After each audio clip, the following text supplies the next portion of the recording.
I had a storage chest for 16 years. It has been in 4 houses with me.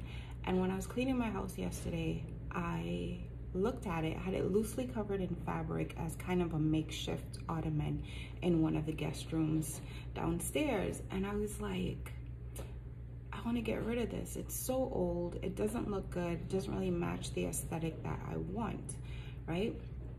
So I decided, you know what, let me give it one last chance. And I started pulling the fabric off. I pulled the sponge off. Then I started unscrewing stuff. And then I looked at it and it was a little wobbly. And I was like, I need to let this go. How many times in your life have you tried to repurpose a thing, right? Look at it this way, look at it that way. Maybe this could work, maybe that could work. It could be a job, it could be a relationship, it could be your habits. So many things we look at because we've had it for so long, because it's been this way for so long, we don't want to get rid of it. We don't want to get rid of our mindsets. We don't want to get rid of our perceptions. We don't want to get rid of our feelings. We can stay in our feelings, feelings that do not serve us, feelings that do not serve our relationships or our future or where we want our life to go, feelings that don't serve the shift that we're trying to make, feelings that are getting in the way of you accomplishing the things that you want to accomplish in your life. Right? We do it all the time. We don't just do it with things in our homes, we do it within ourselves.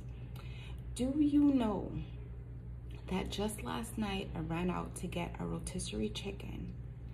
I found an ottoman, an amazing ottoman, a storage ottoman that came with 2 extras.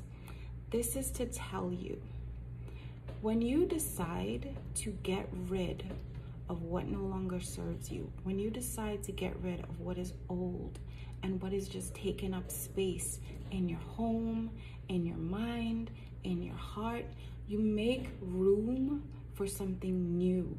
You make room for something beautiful that is going to serve the purpose that you want it to serve, instead of just settling for what you have. So I want to encourage you to declutter. Spend this time decluttering. I know a lot of us are spring cleaning, but don't just declutter your home. Declutter your thoughts, declutter your minds, declutter your goals. A lot of us, and I say us, I'm including myself in this one, we set all these goals at the beginning of the year, and then by the middle of January, we've fallen off because it's too much. Set aside 3 things that you want to accomplish in the next 3 months, April included. So that's April, May, and June. 3 things you want to work on in April, 3 things you want to work on in May, 3 things that you want to work on in June. Write those things down, all right? And then you can create a vision board if you want to do after that. If you need help working on your vision, my information is in the link in my bio. If you're watching this on Instagram, if you're watching this on YouTube, my information will be in the description. If you need help with your vision, the first person who can help you is actually you. Just write it down. Write it down.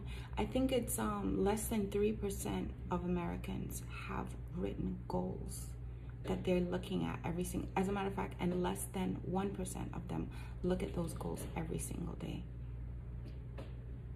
That's nuts.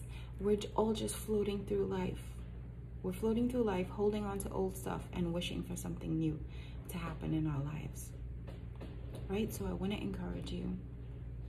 Write those things down. It could be decluttering your home.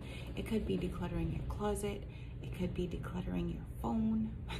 We have a lot of digital clutter. There's so many different ways that you can declutter your life. I'm going to be on here sharing tips and tricks, sharing what is helping me. And I hope that this helped you today. And I look forward to talking to you very soon. Blessings on your journey.